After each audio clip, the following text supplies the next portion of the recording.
Hi, I'm Josh from Crunch Media, and welcome to another episode of Talent Talks, the podcast where we hero professionals within the talent attraction and recruitment marketing space. And a big warm welcome to Joe Campbell, early careers talent acquisition manager over at BJSS. Joe, welcome. This has been an episode in the making, so I think we've cancelled on each other about 4 times, and you're doing it slightly under the weather. So I do appreciate you battling through the lemsip and maybe slightly rough chest and throat to do this. Yeah, so I do apologise if there's any coughing or spluttering throughout, but I'll try my best to keep that to a minimum. That's fine. I don't blame you. If you need to take a water through this, honestly, feel free. But Jenny, thank you so much for giving up your time. Really appreciate it. And I Thanks for know having me. we spoke back. We spoke back in January when I first heard you speak at one of the True Leads events that Martin Dangerfield runs. So I was really happy to try and get you on off the back of that and hear what you guys are doing over at BJSS. Really excited to explore the topic and kind of work through kind of the academy that you guys have built. So thank you, and really looking forward to getting into it. So to kick us off, the question that I ask kind of all the guests coming onto this podcast: how did you get here? What was your journey into talent attraction? Yeah, I guess probably similar to most. So to some extent, like just fell into recruitment. It wasn't something that I kind of grew up dreaming about doing. I studied history at university. I guess I always knew I wanted to go to university. I think maybe I had an older brother that was there, maybe more to the social side. It looked like it would be great fun. And then to be honest, I really enjoyed it. And yeah, so I studied history because that was always my favourite subject. It was coming towards the end of my studies and I didn't really have a plan in place in terms of what I wanted to do. I'd spent a lot of time throughout my kind of young years working within hospitality. So I was used to actually building relationships with people and kind of meet with new people on a day-to-day basis. And that opportunity to actually get to talk and speak with people was something that really appealed to me. And I had some friends who were a little bit older that kind of worked within the recruitment industry. Obviously, they knew that I was quite a personable person, and they felt it could be a good fit for me. And I guess without having any plans in place, and kind of a lure of possibly earning lots of commission, I kind of ended up moving into a role within an agency in Leeds called iSource. That was kind of my first experiences within kind of as a recruitment consultant or a resourcer, working within the tech sector along Leeds, so mainly focusing on hiring developers within the Leeds region. And I was there probably for about 18 months or so. And yeah, I kind of enjoyed it, got to kind of learn the ropes, understand what was required to be a recruiter. But I don't really think that kind of agency really suited my, as much as I thought I would kind of wanted to go out and kind of try and earn this money. Maybe I didn't have the same kind of drive as some of those other individuals and kind of chasing that commission. And I think sometimes, and maybe just some unfortunate circumstances where things didn't maybe work out as I'd hoped. So yeah, it kind of, I made the decision that I enjoyed working with recruitment, but perhaps after speaking to a few friends that maybe an in-house opportunity would be a better fit for what kind of aligned to what I was looking for within a role. And fortunately, there was an organisation, again a Leeds-based organisation. They originally, when I first joined, originally called the Test People. They're now known as 1010, and they're a kind of a large business, and they do kind of IT consultancy work. When I joined, it was mainly focusing on software testing, in particular, but they have expanded now and kind of offer kind of consultancy services across kind of a broad range of kind of technology areas. So yeah, I ended up working within that organisation. I actually really started to enjoy the in-house opportunity. You got that ability to actually build relationships with kind of stakeholders that you were hiring for. So you obviously got a better understanding in terms of what their needs are. I guess a better understanding of what the business needs are, because it's somewhere where you are on a day-to-day basis and you actually kind of engrossed in that culture. And I think obviously one of the nice things as well is you actually get to meet and know the people that you've hired more closely as well, because they actually come and join the business that you're working for. So you get to know them in a kind of a social setting through kind of work events or just around the office. And that was something that I really did like about in-house roles. And I guess a big part is variety as well. So there's lots of other areas you can get involved with in the house role, whether that be looking at kind of new systems or assessment processes or kind of a range of different skills that you can actually develop that perhaps you don't get the opportunity to do so as much as an agency recruiter. Because obviously you get one purpose really within that, or well, I guess when you're a junior person as well, because I wasn't really focusing on business development when I first joined. It was more around sourcing, and obviously if you're not having success with that, it can become quite frustrating. Whereas moving in house, if you you can step away and perhaps focus on a different task that you've got and kind of give yourself a bit of breathing space, and then kind of come back to it with a fresh mind, and perhaps when you've calmed down because you're struggling to find the right types of people for a role. But I guess this was within 1010. We had a kind of a graduate scheme in place.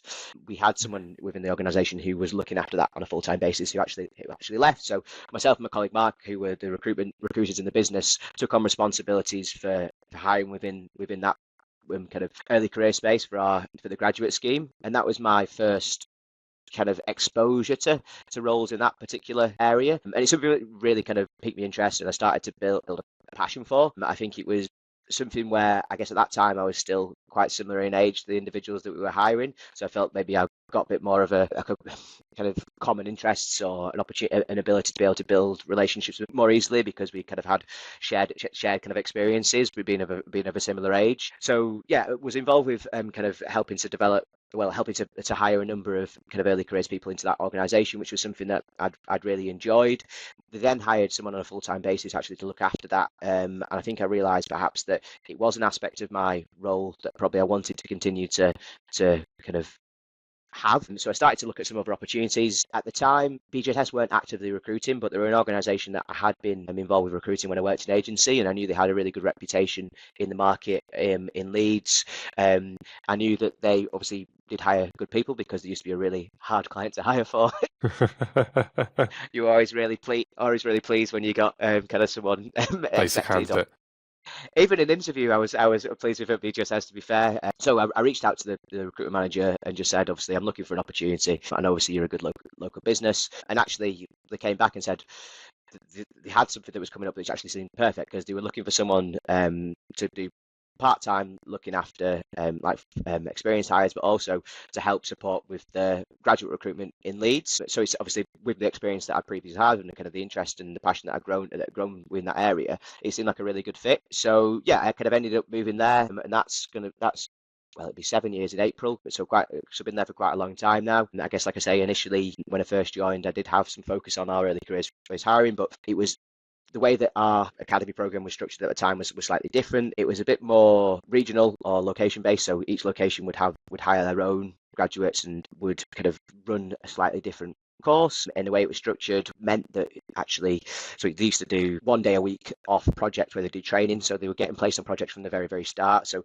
I guess the entry level or kind of the bar for entry was slightly higher than maybe that is now in terms of the experience that they need to have, not in terms of kind of their ability, like I guess their ability or the potential, but in terms of their prior knowledge. So that really, I guess there's a few things, I guess having that local focus made it really difficult for us to actually grow the program into some of our new locations, because we actually were on a semi-regular basis. We were opening new offices. So when I joined, there was 9 sites, and we've now got 26 sites. So obviously we've expanded quite a lot in that period. And some of the smaller sites were really keen to actually bring on board early careers talent, but were able to do so just because they didn't have the. Can you explain the concept of BJSS just for?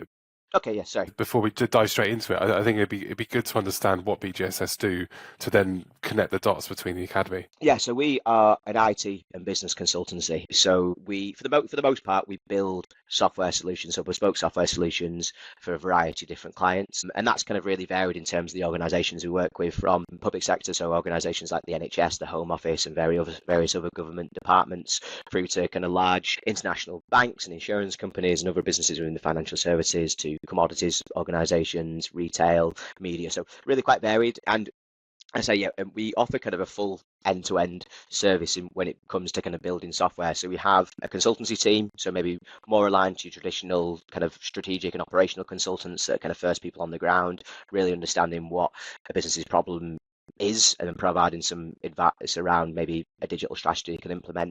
A design team that can then come on board and will do tasks such as user research, user interface and experience design, service design. The actual project teams that will deliver those, so software engineers, platform engineers, data engineers, project managers, business analysts, and actually go and actually build those systems. And then actually a managed service team as well, who will then actually support those products when they've been built and delivered. So it's actually, so a full kind of end-to-end service really is available, and I guess that's the way we like to offer our services in terms of fully managed delivery of projects. We feel that's where we can add the most value. So rather than kind of staff augmentation, we feel that we want to be a trusted partner with the clients. So actually we're really kind of involved and kind of hopefully, well, in certain occasions, actually running the projects fully ourselves, so that we'll kind of take the keys and run away with it. And I think that's sometimes where we feel where we can add the best value, because that's where our level of expertise is, and having that kind of trust and autonomy from our clients is really helpful. Yeah, so that's mainly what we do. I think we were founded in Leeds 31 years ago, and now we've expanded into 26 different sites, including internationally. So we've got 19 sites across the UK. So most of the major cities in the UK, we've got a presence, a couple in the States, so New York and Houston, Australia, and then a few in Europe, so a couple in Portugal, in Denmark, in Dublin, and I think I might have got some, but it's hard to so really that's some pretty impressive growth. Yeah. And if we're sorry, then to just go back to the academy, you're one of the founding members of this, right? You were kind of one of the first people to be part of the academy Well, I team guess to grow it, to build it. so. Yeah, so I guess in terms of we had an academy program in place, but we revamped it and changed it to what it is now back in 2019. And yes, I was kind of one of the first people involved with supporting with that. So I guess as I mentioned before, we did run like a graduate scheme, but it was localized so it wasn't centralized. People, depending on where they were hired, had a slightly different experience. There wasn't opportunities in some of those smaller locations, and also we were getting more and more people applying from kind of non-computer science backgrounds, and the way that it was structured, they didn't give us that opportunity actually to support those people into the roles. And we were thinking, there's some really, really smart people here that have obviously got a really keen interest and passion for technology. If we were just slightly change our approach and change the way that we support and train these people, we'd be able to create obviously some really great engineers.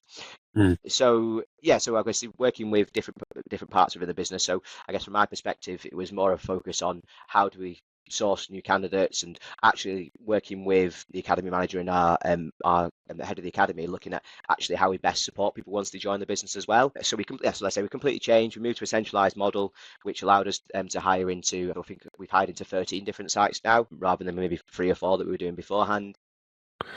Move towards having some upfront training. So there's a kind of, I think now it's 7 weeks for the engineering program that you get at the start, which covers a range of different topics, and it's to get you ready for projects. So there's still a requirement that you have to have some programming experience prior to joining, but you don't have to have come from kind of the formal kind of university computer science background. So it allowed us to open up the candidate pool massively, and also because through kind of the upfront training, but also the aftercare and support that we put in place as well. So I guess just an understanding from the business that these individuals aren't going to be kind of fully fledged members of your team from day one.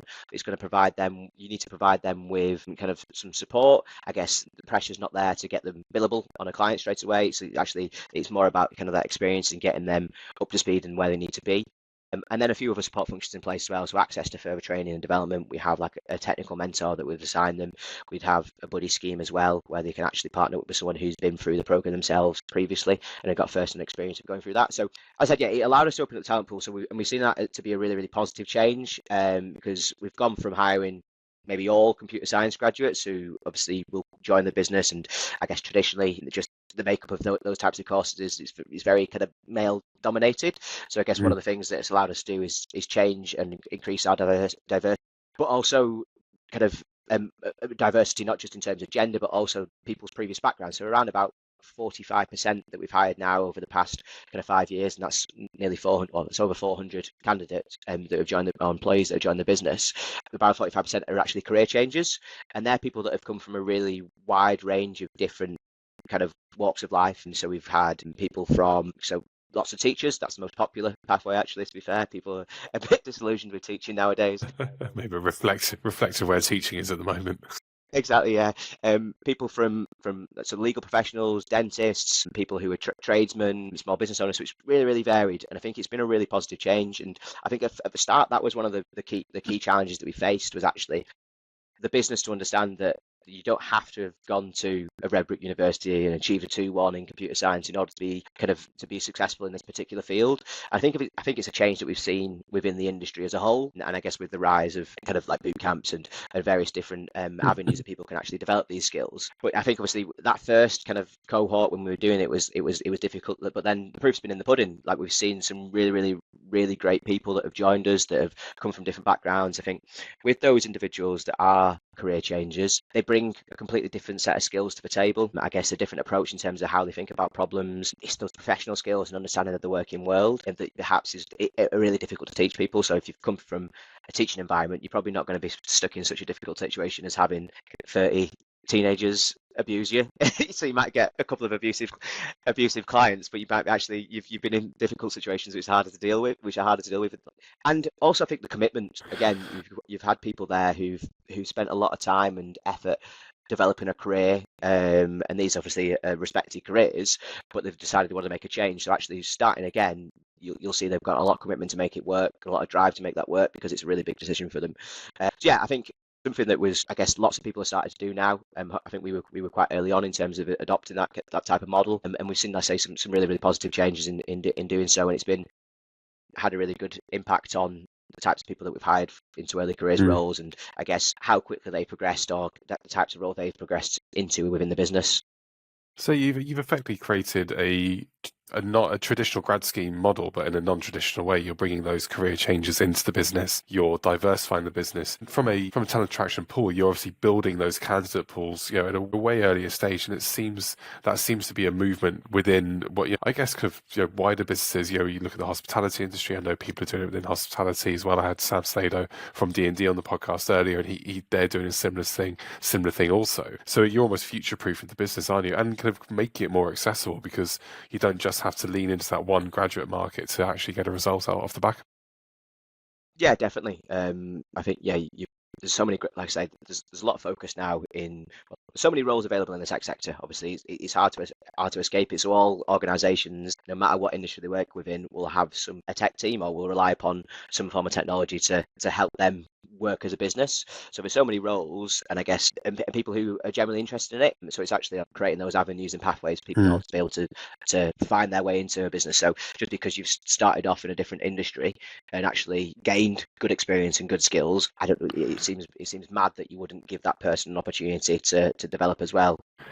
Because I say that they're more work ready than a graduate, because they've got an understanding and appreciation of kind of how the working world works. I think it's quite strange actually, because traditionally you find that those people who have got a bit more experience are more comfortable of asking for help, and like you think actually that because someone coming straight out of university, sometimes they don't understand that they're allowed to ask for help, or they don't feel comfortable asking for help. And there's a big focus on, I guess, when traditional education, there's a big focus on you as an individual. There's very rarely that you get involved in kind of group work or working as part of a team. But actually, as soon as you start in most jobs, if not any job, you are part of a wider team, and there's not an expectation for you to do everything. There's people there with different skills and different abilities, and it's actually about kind of all working together to kind of achieve a common goal.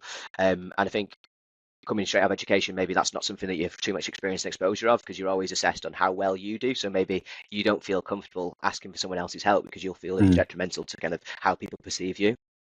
And you've had a full range of people come through, right? I know you mentioned teachers. You've had roofers come through the program as well. We've had some tradespeople, so a roofer, welder. We've had people who've worked in different engineering positions. So like on the most recent cohort, there was like a biomedical engineer. We've had like civil and mechanical engineers. We've had people from hospitality, so chefs and bar staff, and people who've worked in retail, small business. So it's quite vast in terms of kind of the spectrum in terms of the people have come cohort. from. Yeah, exactly. And I think that's, I guess, like I said before, it's like diversity in terms of it's not just around kind of gender, ethnicity, but also kind of people's experiences, which I guess, even just hiring, if you just open it up to just any graduate, but you didn't do career changes, it wouldn't be as kind of diverse as this. Because I guess there's some people who maybe, like say some of the tradespeople, wouldn't have had the opportunity to go to university. They've ended up being really successful. Like they've got just as much interest and passion for this as the others, and they've got the ability to kind of be able to learn as well. And how are you attracting these? How are you attracting these career changes? Or what's the method?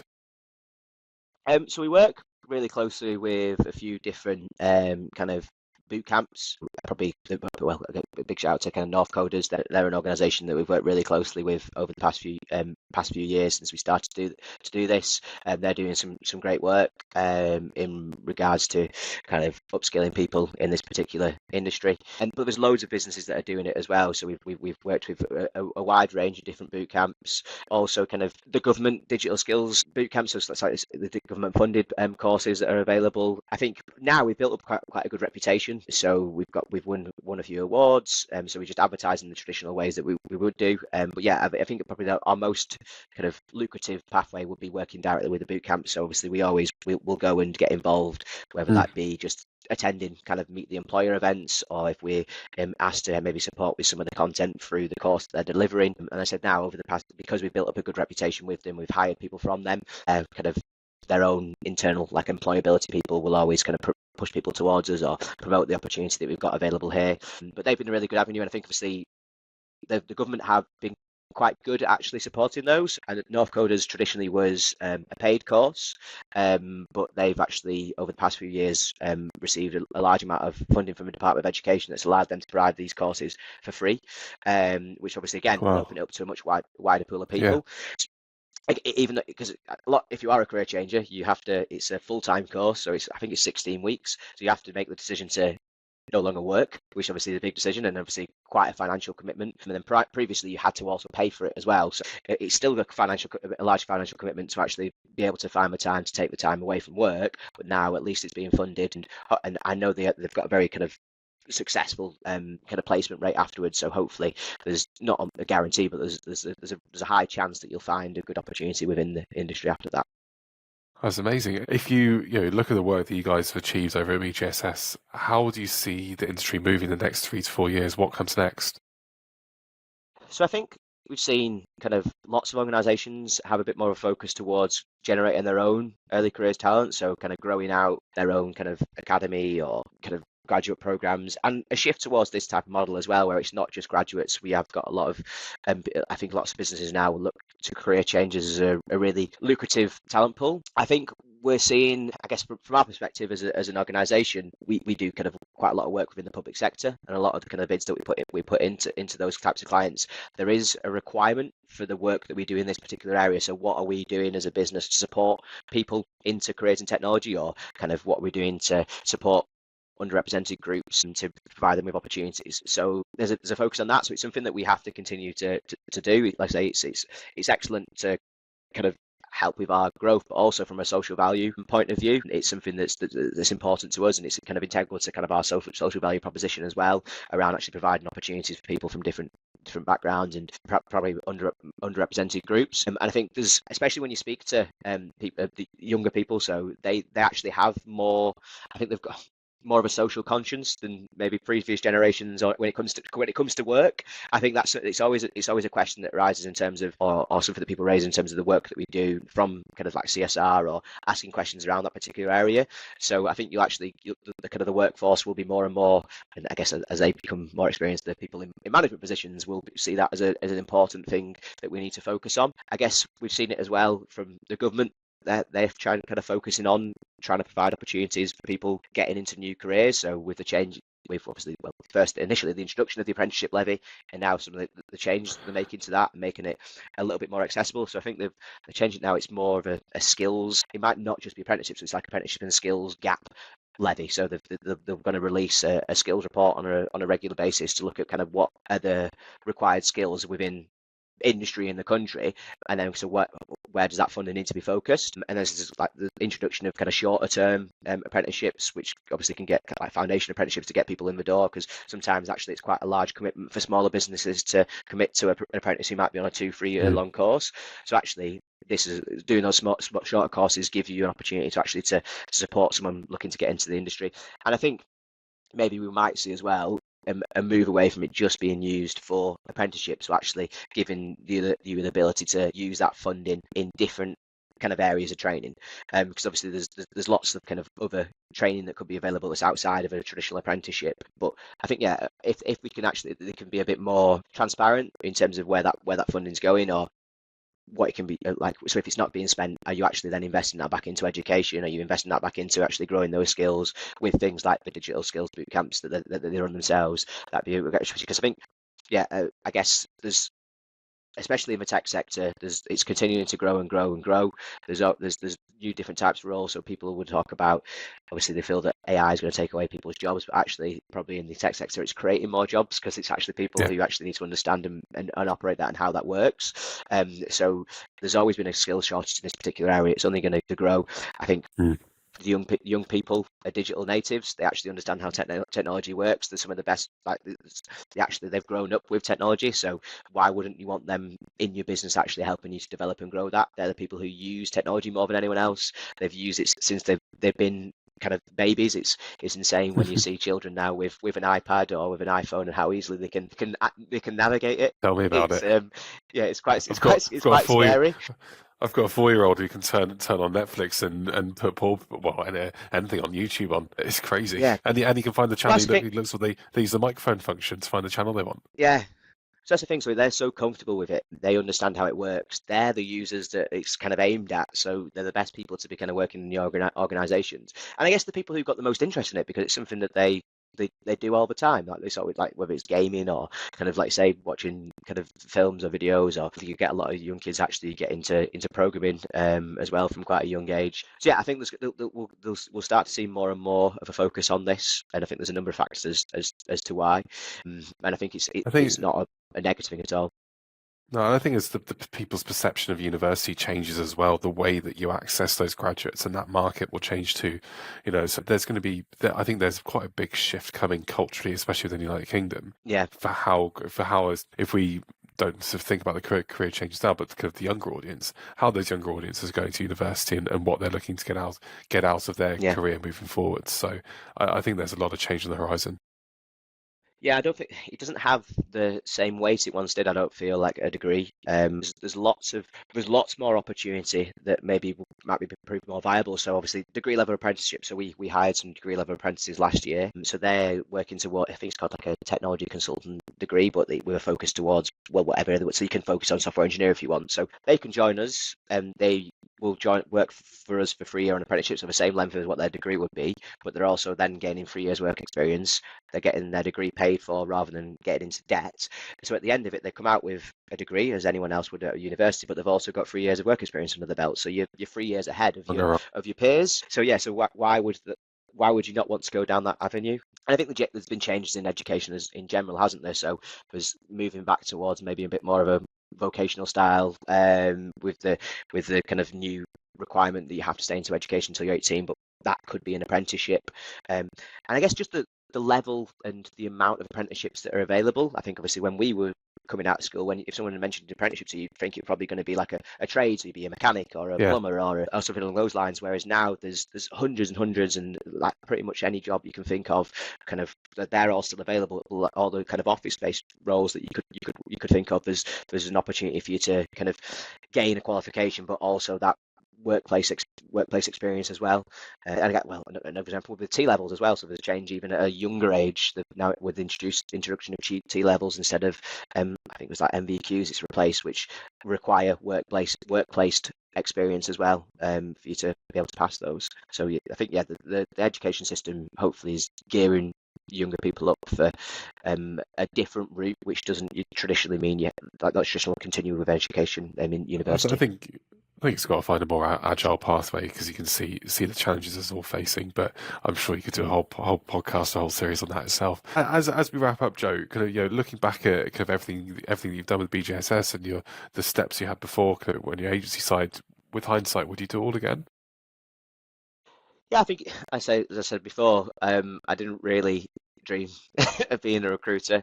I wasn't I'm someone not that sure if had anyone kind of a does. clear. No, yeah. I didn't have a very clear vision in terms of what I wanted to do.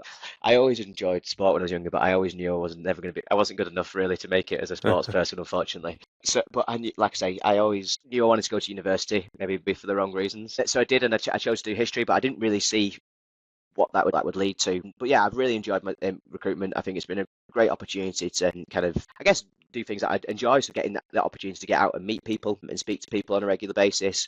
I love to meet new people and kind of build relationships with new people. That's something that's like an integral part of the job. It's the business as well. It's been great to kind of find a business that I've had an opportunity to really get involved with something from kind of its inception and be a big part of developing that into something that's really something we're really proud of. Like we supported kind of the business's growth by hiring over 400 people over the past few years. It's been not just there, but also kind of individuals' growth because they're kind of starting their first step, taking their first steps into this particular industry. That's been really rewarding. And it's provided kind of a variety within the role as well, because it's not just in recruitment. It's actually looking at kind of strategy, looking at kind of assessment. Where do we actually kind of bring these people in on board from, and how we support them once they've joined. And I think and it's a great community as well. I think within the recruitment sector, I think, unlike maybe other industries, people are more than happy to help and share ideas. I think people face a lot of the same challenges, but what we find is nice through like community events or community forums, there's a really supportive kind of bunch of people that are happy to help and support. I'm happy to kind of share their ideas, answer questions, and give you a bit of advice, and which I guess you will get in other industries, but it just seems like it's really prevalent within the talent. No, I'd agree with that. Obviously, we met through a talent sector event. I think I absolutely echo those thoughts. Everyone's there to want to share ideas, wants to share the challenges they're facing. I think the community is, from a career perspective, unlike something that I've experienced over the last 10 years. With the amount of people want to engage, the events that are put on for people to come together from a supplier level, but then also at kind of like an in-house level as well. I find fantastic, and you make really strong relationships and friendships through that. So I'd echo that. And just to round us off, the final question that, again, ask everyone, and we had a bit of conversation about this, and you said you weren't going to go too sloppy about it. What nuggets would you share with your younger self starting out on this journey? I'll just say what I said before. Like I said, you don't always need to know the end destination when you start a journey. I think you work such a what that means is like you work such a long period of your life. It's a big chunk of what you do, and you don't always need to know where you want to end up. You don't even need to know where you want to start. To be fair, I think you want to try different things, and I think the academy is a really good example of that. And some of the people that we've got coming through that program, they've obviously had a career, and then they're going to have the second career now. So it doesn't just because you start in one place, it doesn't mean that's where you're going to end up. I think you need to be open-minded and try your hand at different things. You don't know if you enjoy something until you try it, really. And I think a lot of people at a younger age are told you need to kind of have a plan. You need to know what you want to do. You kind of, this is what you go do this in education. You go to university, you start that job. I think that's just a lie. It's a fallacy. unless you've got a very clear path, like you want to go and be a doctor. But then that doesn't mean you stuck there. Let's say we've had dentists that have joined us, or like people maybe say traditionally a lawyer. We've had lawyers who have joined us, so they've invested a lot of time and effort into getting to that. But if you find actually that's not what you want to do anymore, there's something else that you're more passionate and interested about, then do that. It's like we say, if you find a job you love, you never work a day in your life. That's what they say. I'd agree with you. I think especially the way the education system is structured in certain areas, certain pathways are kind of pushed on you. Maybe that's not the right thing, and you'll by hook or by crook you'll stumble along the right pathway sooner or later. So I absolutely agree. Well, Joe, I think that's a really nice note to end on. Thank you so much for your time.